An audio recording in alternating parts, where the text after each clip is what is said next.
लेकिन एक तस्वीर, केशव प्रसाद मौर्य जी, एक तस्वीर क्या, एक हथियार है वो विपक्ष के हाथ में। गंगा में बहती हुई लाशें, उन लोगों की मौत जिनका हिसाब नहीं मिल सका, जिनको एक सम्मानजनक अंतिम विदाई नहीं मिली, जिनका कोई हिसाब नहीं है सरकारी रिकॉर्ड्स में, उस पर जवाबदेह क्या ये सरकार? क्या उन तस्वीरों ने बतौर उप मुख्यमंत्री आपकी नींद उड़ाई? देखिए, मैं आपको बताऊं, आप में से जो आज तक के इस कार्यक्रम के माध्यम से मुझे सुन रहे हैं, उनको मैं बताना चाहता हूं, मैं प्रयागराज का निवासी हूं और यह सच है कि कोरोना संक्रमण के संकट का बहुत मुश्किल का दौर था उस प्रदेश ने, देश ने सामना किया। गंगा जी के किनारे जिन लाशों को दफनाने की बात कही जा रही है, बालू के नीचे दबाने की बात कही जा रही है, वह आज से नहीं हो रहा। मैं तो वहाँ का रहने वाला हूँ। ये परंपरागत, जब से गंगा जी में जल का प्रवाह तुलनात्मक कम हुआ है, तब से यह लगातार होता रहा है कि जब कोई व्यक्ति जलाने के लिए अगर उसकी कोई व्यवस्था नहीं है अथवा वो जलाना नहीं चाहता है, तो गंगा माँ को समर्पित करना चाहता है कि जिससे उसको मुक्ति मिले, तो वह गंगा जी के किनारे जो बालूग्रस्त क्षेत्र होता है, वो फाफा मऊ भी है, वो श्रृंगेरपुर भी है, वो कड़ा धाम भी है, या गंगा के किनारे आप किसी भी घाट में जाएंगे जहाँ बालू का ढेर की मात्रा अधिक होती है, वहाँ लोग शव दफनाते हैं और जब बाढ़ आती है उसमें बह करके जाते हैं। मतलब आमतौर पर ये करना अलग है, लेकिन क्या कोविड के वक्त पर एक टीम डिप्लॉय की गई थी आपकी सरकार की तरफ से ये करने के लिए कि रेत में ऐसा देखिए, ऐसा नहीं है कि कोरोना काल के समय जो रोटेशन में जो मृत्यु होती थी, स्वाभाविक मृत्यु जो होती थी, और जो घाट पर अंतिम संस्कार करने के लिए आते थे वही लोग आते रहे हैं, उसको विपक्ष ने जरूर मुद्दा बनाया। आप सब हमारे मीडिया के साथियों ने भी कुछ उसको दिखाने का भी प्रयास किया, लेकिन सच यह नहीं है। हम क्यों छिपाना चाहेंगे? अगर हमारे प्रदेश का कोई नागरिक, चाहे वो बड़ा बुजुर्ग हो, चाहे नौजवान हो, चाहे बच्चे हों, किसी को अगर कोरोना संक्रमण के कारण से इस प्रकार की कठिनाई का सामना करना पड़ा, तो हम छिपा करके हमको क्या मिलेगा? हम छिपाना नहीं चाहते।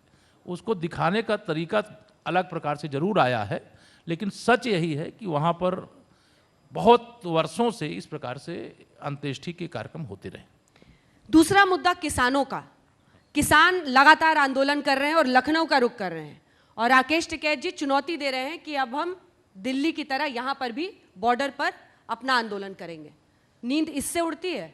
नहीं, मुझे लगता है कि श्री राकेश टिकैत जी राजनीतिक दल जो भाजपा विरोधी हैं उनके साजिश का शिकार हो गए। भारतीय जनता पार्टी और किसान यह एक दूसरे के पूरक हैं। जो राजनीतिक दल इस किसान आंदोलन को समर्थन देने का काम कर रहे हैं, उनको मालूम है कोई रास्ता नहीं मिल रहा, और उत्तर प्रदेश सहित देश का किसान माननीय नरेंद्र मोदी जी के साथ खड़ा है। और जितना काम माननीय नरेंद्र मोदी जी के नेतृत्व की सरकार के माध्यम से किसानों के लिए हुआ है, यह बात मैं इसलिए कह सकता हूँ, मैं किसान का बेटा हूँ। मैंने स्वयं अपने हाथों से खेतों में काम किया है, हर वह काम किया है जो एक किसान करता है। किसान के लिए कभी कांग्रेस ने कुछ नहीं किया, कभी सपा ने कुछ नहीं किया, कभी बसपा ने कुछ नहीं किया। भाषण ऐसा देते हैं लगता है किसानों के लिए मतलब 4 से 10 पीढ़ियों से कुछ कर रहे हों। लेकिन उनके वक्त पर भ्रष्टाचार के खिलाफ आंदोलन होता था, आपके वक्त पर किसान आंदोलन कर रहे हैं, ये फर्क है। पंचायत इतने सारे पश्चिमी उत्तर प्रदेश में हो रहे हैं, आप आंखें कैसे बंद कर सकते हैं? मैं आपको बताऊं, 3 आंदोलन इस देश में ऐसे हुए हैं जिन आंदोलनों की ओर मैं आपका ध्यान ले जाना चाहूँगा। आपके माध्यम से, आपके चैनल के माध्यम से देश सुनता रहता है। एक जो वर्तमान में किसान आंदोलन चल रहा है, इसके पहले एक सीए के नाम पे शाहीन बाग चल रहा था, इसके पहले एनआरसी को लेकर के चल रहा था, जिन आंदोलनों का कोई मतलब नहीं था। भाजपा के खिलाफ, मोदी जी के खिलाफ कोई मुद्दा नहीं मिल रहा है, तो कुछ ऐसा कर दो कि जिससे भाजपा बदनाम हो जाए।